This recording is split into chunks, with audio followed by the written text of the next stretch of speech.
The worst act of domestic terrorism by a U.S. citizen ever carried out on American soil in the history of the United States happened in Oklahoma City on April 19, 1995. The fire department in the basement of the federal building. There's a children's center, and we need to get some fire department officials up here as quick as we can.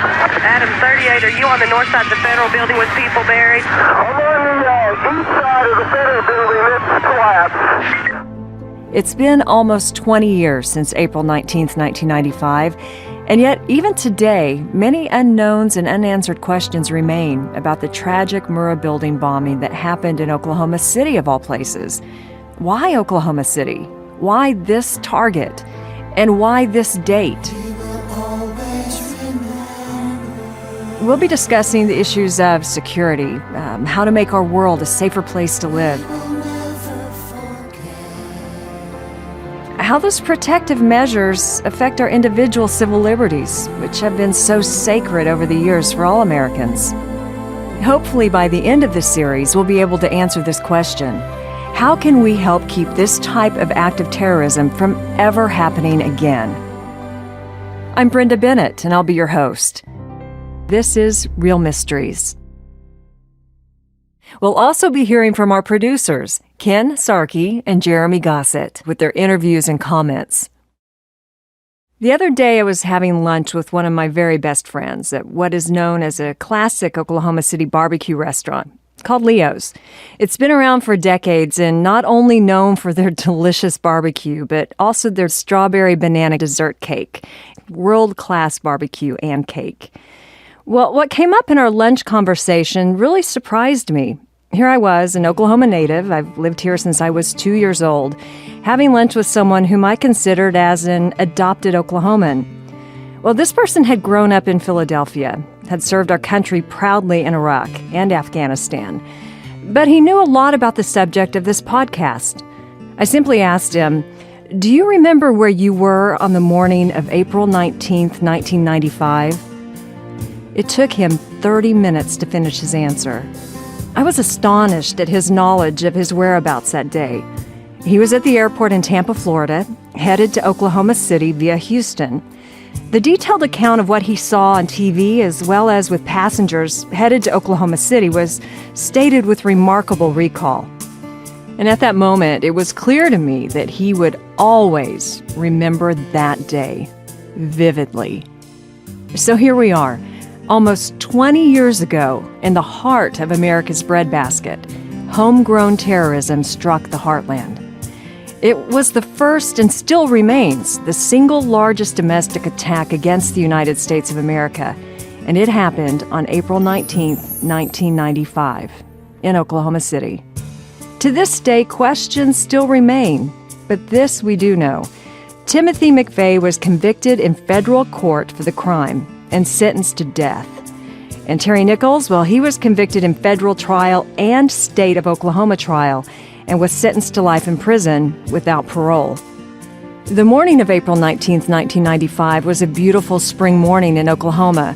There was a bit of a winter's chill in the air early that morning when hundreds of citizens, along with most of Oklahoma's congressional delegation, and state, city, county, and civic leaders had gathered in the Cox Convention Center. That's in downtown Oklahoma City, and they were meeting for the annual mayor's prayer breakfast. The prayer breakfast ended in time for everyone to head back to their offices. The audio you're about to hear is an actual recording from a meeting at the Oklahoma Water Resources Board. They promptly started their 9 a.m. meeting just across the street from the Alfred P. Murrah building. Then, this happened at 9:02 a.m.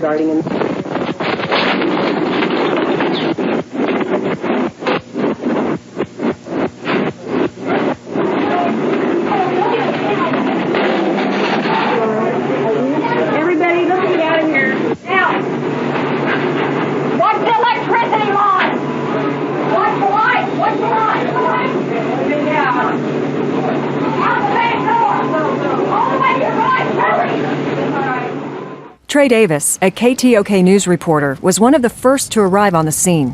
The first thing, of course, I saw, there were no windows in the Regency Towers at all. The curtains were billowing out of the building, and there was debris.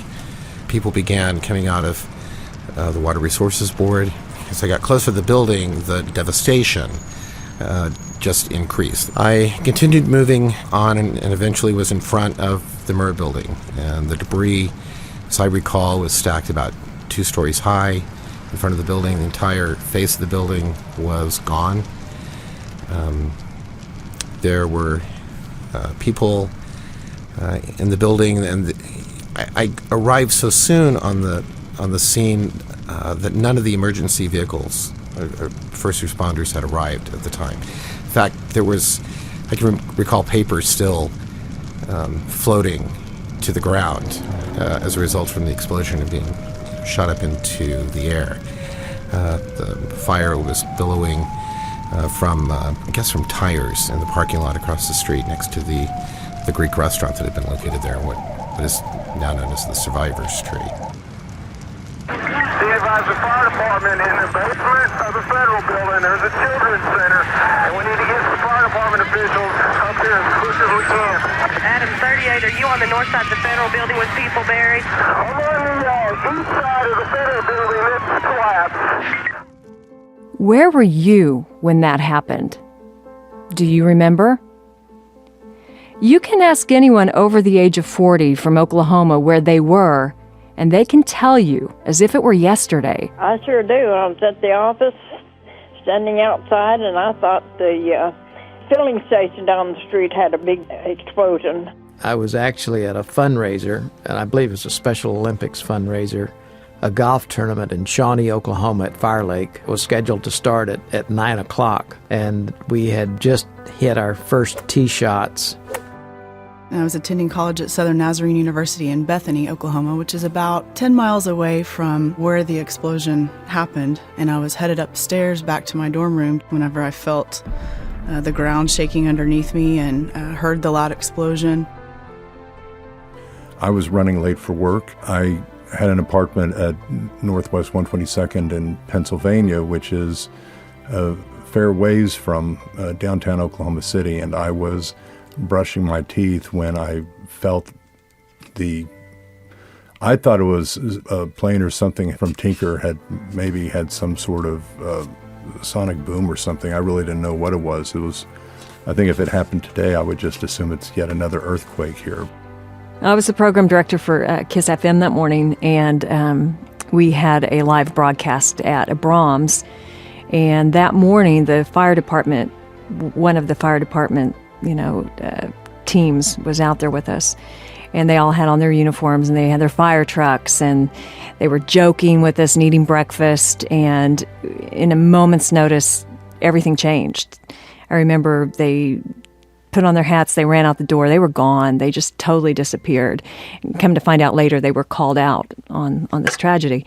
And so I had my son, my 1-year-old son, with me that morning, and I threw him in the car and I drove down to my mom and dad's house, and they live very close to downtown Oklahoma City.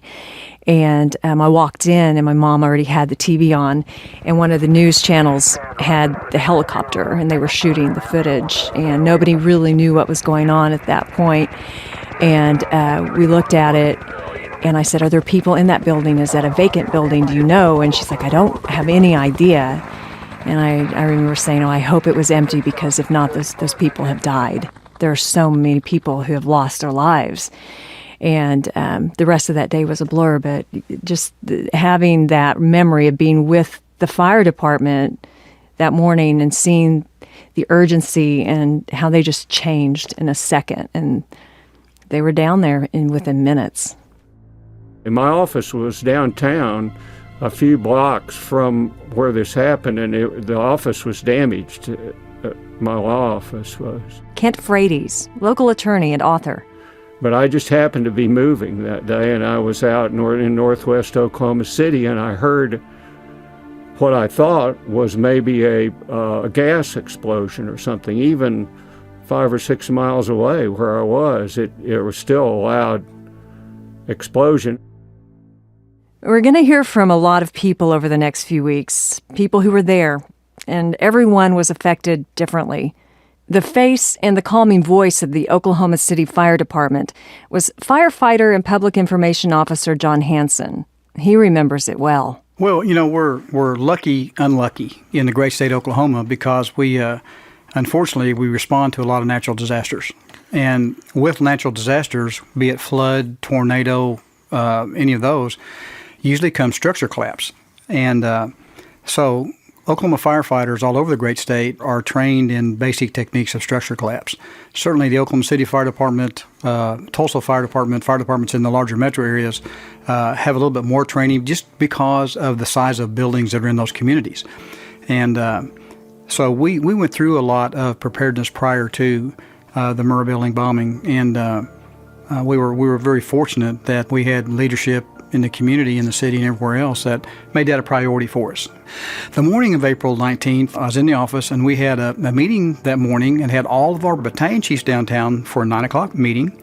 And we also had our support battalion chiefs, our special operations chief, who's responsible for our heavy rescue teams and that, our emergency medical services battalion chief, who's responsible for our emergency medical system, and a couple others. And so all of our adult leadership, so to speak, was downtown in a central location. Personally, I was it was a meeting that we were conducting and had not started yet. I was in my office when the blast happened, and of course, we were very close to it at 5th and Chartel. We're on the same street as the Murrah building. And it shook our building and whatnot, and then, felt it shortly thereafter. He said, "Man, what was that?" And I said, "I don't know, Tammy, but, I need to go." And walked outside, and we saw the huge mushroom cloud over the area. It looked, of course, to the east of our building. And the men and women, the men and women from Station 1. Station 1 is our largest fire station in our system. And, for our listeners, there's two regular fire engine pumper trucks there, a large ladder truck, a rescue, a battalion chief, and a couple of support units there. About 18 to 20 firefighters, and they all ran out on the apron and looked up, and we all just kind of responded at once without a dispatch. We had all of our decision makers in one building. So our decision makers, in terms of tactical decisions that we needed to make to help our citizens that had been through this horrific event, were all in one location. Real Mysteries producer Jeremy Gossett. At the time, when it was 1995, I was in 7th grade. I was sitting in my social studies class, and the teacher was saying, "Our lesson for today, class, is we're going to watch what's happening with this Oklahoma City bombing. Mm-hmm. This is terrible, terrible." And she explained a little bit about it and asked us at the end in a Q&A. That was one of the best lessons I ever had, I think, from a social studies class. But just out of curiosity, when I go back to look at those archives, I see some of those images you're talking about, the children that they're bringing out of the building, and it just crushes. I mean, it's so hard to handle. But I can only imagine what you all as firefighters were going through. Can you describe some of the things you were seeing at the time, that some of the good things and some of the things that were even harder to deal with? Mm-hmm. Well, obviously the good things, and because that's what we want to focus on more so than anything else, was, again, the response of Oklahomans and the kindness that Oklahomans, that really, that was the cornerstone for the Oklahoma Standard. We did see some unpleasant things. We had in terms of the children, sure, primarily. We had little broken bodies, from little ones that just moments before, were laughing and playing. And so one of the stories I think that I'll remember forever is we had an engine company out of the downtown station, Engine 51, and they'd been in the Murrah building the day before having lunch with the kids, at the daycare center, because our talking about fire safety, and our men and women, firefighters and law enforcement officers all over the country do that, interact with little ones and do those things. And so, those crews knew where that daycare center was. And for our listeners, let me say this. They knew where the daycare center used to be, because daycare center was gone. Be advised, the fire department in the basement of the federal building. There's a children's center, and we need to get the fire department officials up here. I mean, it was in a position in the building that was almost directly where McVeigh parked the truck, and there was no daycare center left. Adam 38, are you on the north side of the federal building with people buried? I'm on the east side of the federal building. It's collapsed. Trey Davis. I stood there and was describing what I was seeing as far as the building, and people were starting to, those who were able to immobile within the building were starting, to look around, and some were screaming and crying for help. And about that time, the fire department arrived at that point, and so I started moving around to the south side of the building where the plaza was from the Murrah building, and 4th Street there in front of the federal courthouse. We didn't know what had happened. We knew it was big, but we weren't thinking terrorism, domestic terrorism, or even a bomb. We were thinking probably a gas explosion, because who would set off a bomb in Oklahoma City? So we got out of the vehicle, and we just left it there in the middle of the street. And as I began my way back around to the west side, that's whenever they began carrying the children out of the daycare center.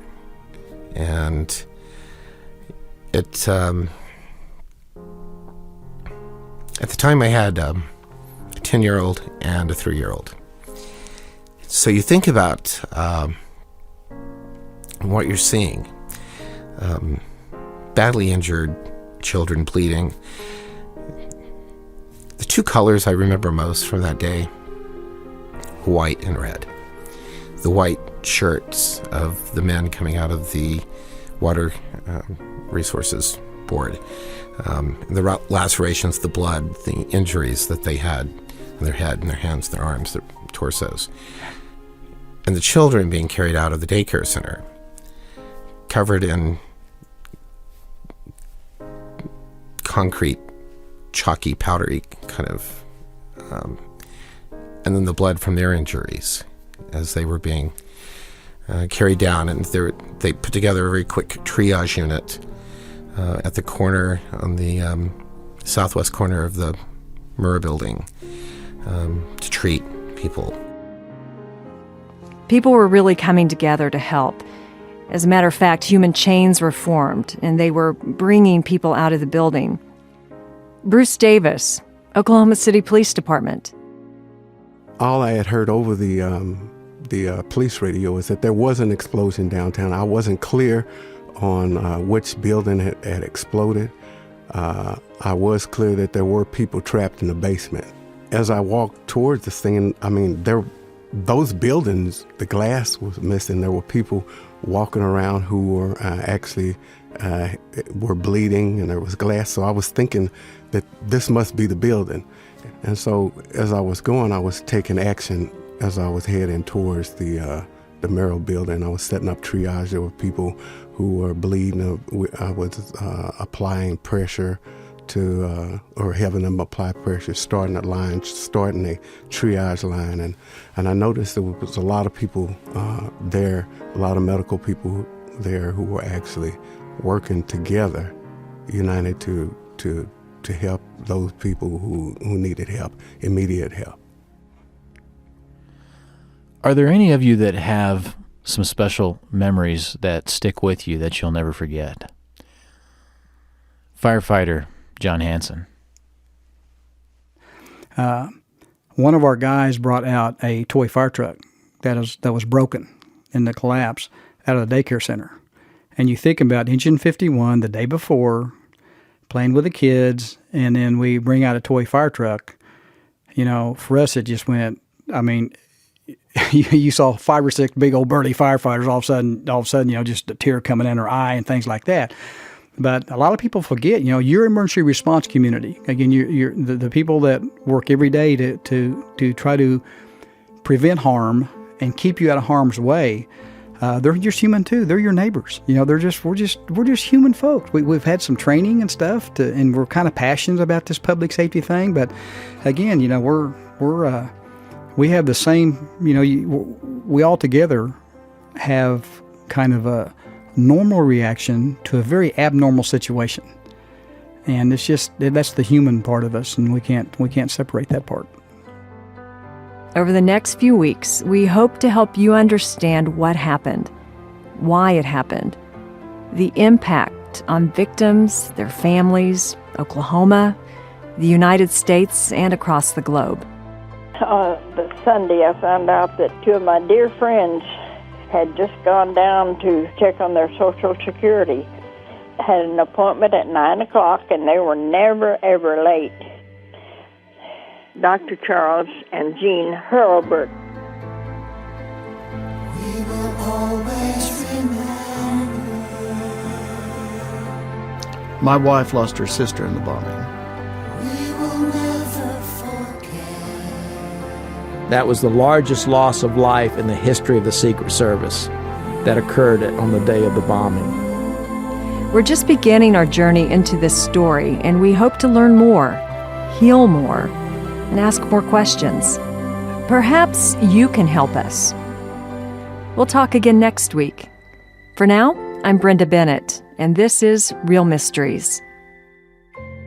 Join us for more on realmysteries.us.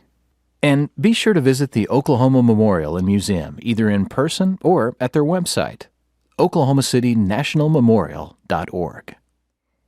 We leave you now with an absolutely beautiful song by Oklahoma native Drew Faulkner, Annie's Song.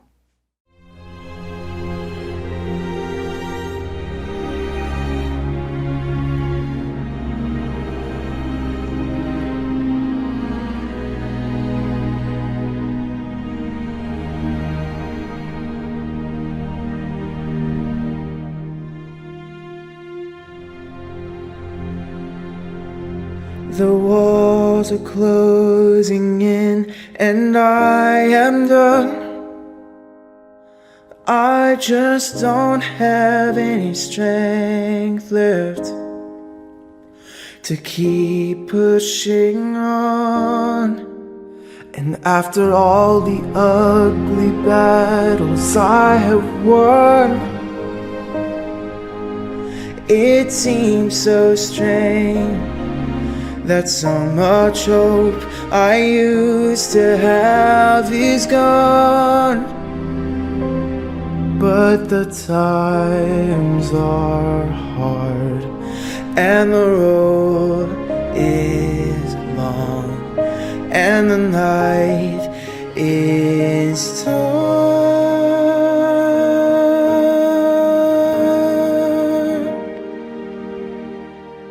But the sun's coming up on the horizon. Even now, I can feel the pain subsiding. And for the rest of my days, I will wear my scars with pride. Today I am alive. Today I am alive. Today I am alive.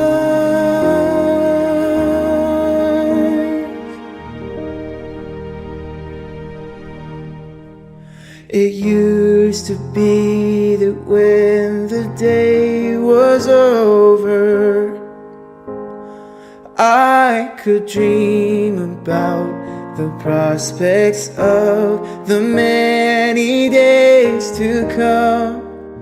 But reality is setting in so fast,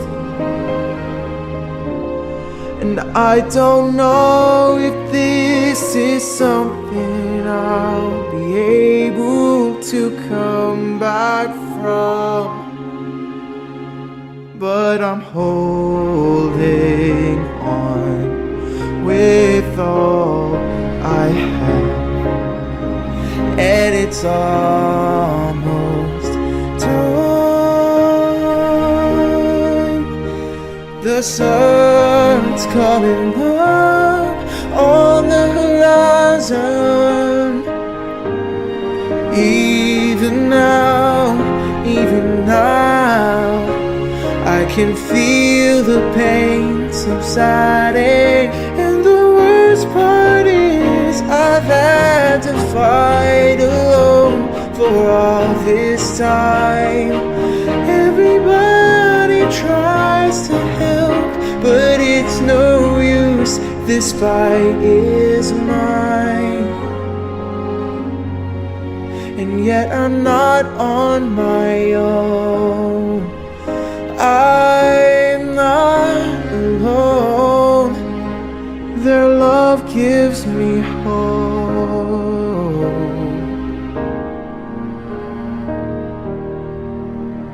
It seems as if my time is running out.